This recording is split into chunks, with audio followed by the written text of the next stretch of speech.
Bapak, Ibu, Saudara yang dikasihi Tuhan, bersama-sama pada kesempatan saat ini kita akan mempersiapkan diri memasuki perjamuan kudus 9 Agustus 2026.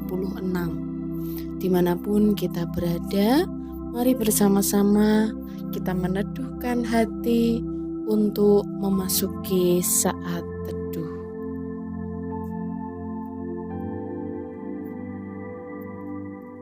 Mari kita berdoa. Tuhan Allah yang Maha Kasih, pada saat ini Tuhan, kami kembali datang ke hadirat Tuhan, terkhusus jemaat GKJ Tlogosari yang besok Minggu, baik itu pagi maupun ibadah sore, kami akan mengikuti sakramen perjamuan kudus Tuhan.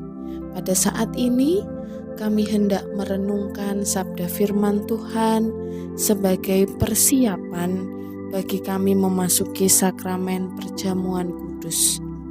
Kiranya Tuhan sendiri yang memberkati segala sesuatu yang boleh kami pelajari, boleh kami lakukan dalam kehidupan sehari-hari. Terima kasih ya Tuhan, bersabdalah, kami siap untuk mendengarkan. Amin. Bapak, Ibu, Saudara yang terkasih dimanapun berada, saat ini kita akan merenungkan sedikit dari firman Tuhan yang diambil dari Matius 14 ayat 22 sampai 23 yang demikian.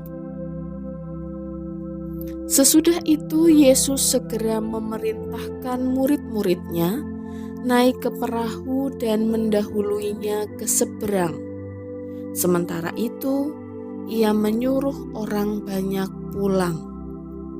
Dan setelah orang banyak itu disuruhnya pulang, Yesus naik ke atas bukit dan berdoa seorang diri. Ketika hari sudah malam, ia sendirian di situ. Bapak, Ibu, Saudara yang dikasihi Tuhan, pernahkah Bapak, Ibu, teman-teman punya agenda yang sangat amat penting, tetapi harus tertunda karena satu dan lain hal? Misalnya, Bapak Ibu punya agenda liburan yang penting bersama dengan keluarga, atau mungkin Bapak Ibu punya agenda kumpul keluarga besar terah misalnya, atau Bapak Ibu merasa perlu untuk berolahraga, perlu untuk menyediakan waktu khusus untuk berolahraga karena sudah sekian lama tidak berolahraga, maka itu jadi agenda yang sangat penting. Atau mungkin Bapak Ibu punya agenda yang lain, yang penting tetapi harus tertunda. Jika ada agenda yang tertunda, biasanya kita akan menjadwalkan agenda tersebut di kemudian hari sesegera mungkin jika ada kesempatan yang baik untuk melakukannya. Teks yang tadi kita baca menceritakan bagaimana Tuhan Yesus menyempatkan diri mengagendakan waktu menyendiri yang sebelumnya sempat tertunda. Pada bagian teks sebelumnya kita tahu bahwa Tuhan Yesus mendengar kabar kematian saudaranya, yaitu Yohanes Pembaptis.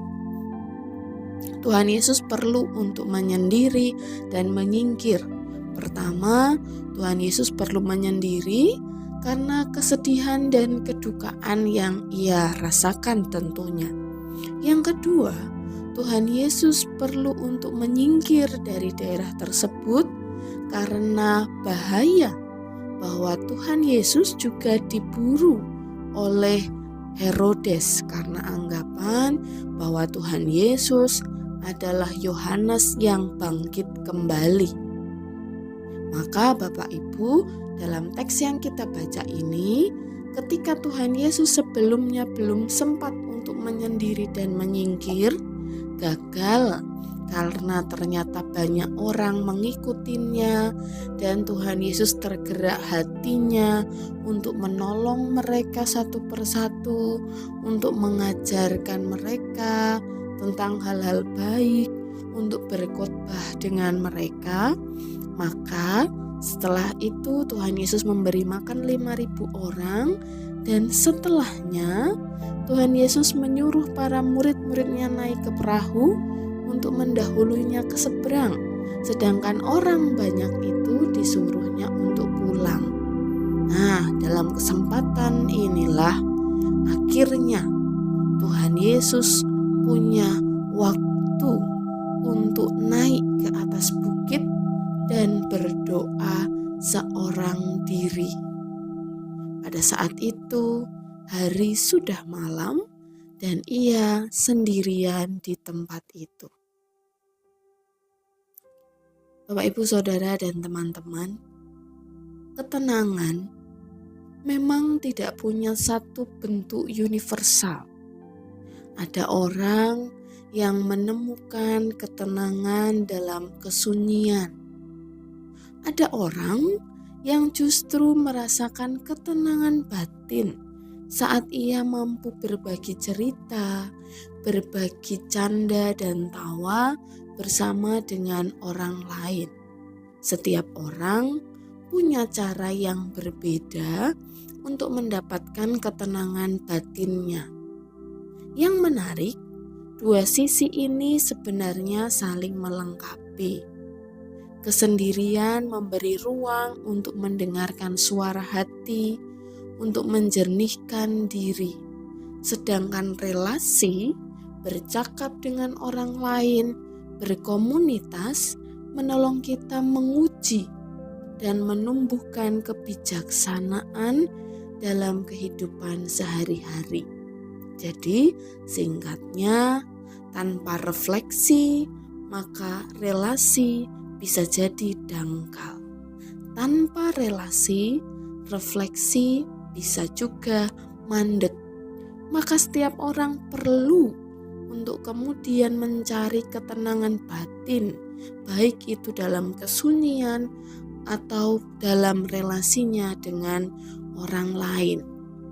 Bapak, Ibu, Saudara yang terkasih, sama seperti Tuhan Yesus yang senantiasa menyediakan waktu untuk berdoa, untuk mencari ketenangan batinnya, untuk menjernihkan dirinya, maka pada saat ini kita juga belajar tentang mencari ketenangan batin.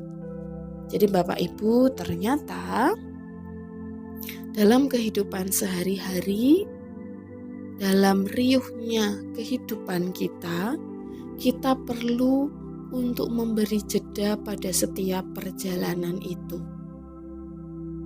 Misalnya dalam satu hari kita berinteraksi dengan begitu banyak orang, mungkin puluhan, belasan orang. Maka di hari tersebut kita mungkin perlu waktu 5 hingga 10 menit di tengah-tengah interaksi dengan orang lain untuk mencari kesunyian dan ketenangan batin. Demikian juga dalam pekerjaan kita perlu mencari waktu untuk bisa bercakap dengan orang lain, bertukar pikiran, berbagi cerita, sharing pengalaman.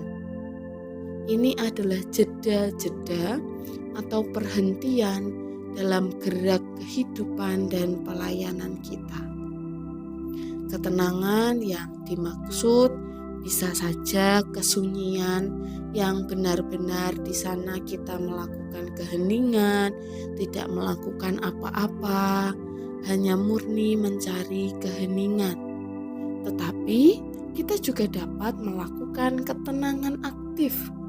Artinya tidak hanya duduk menyendiri atau berdiam diri, tetapi kita bisa mencari ketenangan batin itu dengan membaca misalnya, atau berdoa, atau berolahraga ringan dengan diri sendiri tanpa ada orang lain.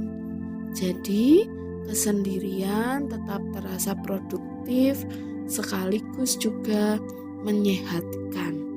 Baik itu menyehatkan bagi otak kita, baik itu menyehatkan bagi iman kita, dan itu juga bisa jadi menyehatkan bagi tubuh jasmani kita. Maka Bapak Ibu Saudara yang terkasih, mari bersama-sama kita mencari keheningan dan ketenangan batin. Karena keheningan dan ketenangan batin membantu kita menjernihkan pikiran agar kita lebih jernih sebelum melakukan tindakan apapun dalam kehidupan sehari-hari. Kita perlu memiliki kejernihan, ketenangan batin agar kita bisa memutuskan segala sesuatu, baik itu hal-hal yang kecil maupun hal-hal yang besar dalam kehidupan kita. Kiranya Tuhan memampukan kita untuk terus meneladani Tuhan, mencari ruang tenang di tengah keriuhan kehidupan. Selamat menyambut perjamuan kudus. Tuhan memberkati. Amin. Mari bersama kita berdoa. Tuhan Allah yang Maha Kasih, pada saat ini Tuhan bersama-sama kami telah belajar dari firman Tuhan. Kiranya Tuhan sendiri yang memberkati setiap kami, boleh meneladani Tuhan, senantiasa mencari keheningan dan ketenangan batin di tengah keriuhan kehidupan kami. Pada saat ini Tuhan, kami hendak menyambut perjamuan kudus Tuhan. Kiranya Tuhan sendiri yang boleh menjamah setiap hati kami, Tuhan sendiri yang menguduskan dan menyucikan kami, boleh mengikuti sakramen perjamuan kudus. Terima kasih ya Bapa. Kami menyerahkan diri kami sepenuhnya dalam tangan kasih dan kuasa Tuhan kami, Yesus Kristus. Amin.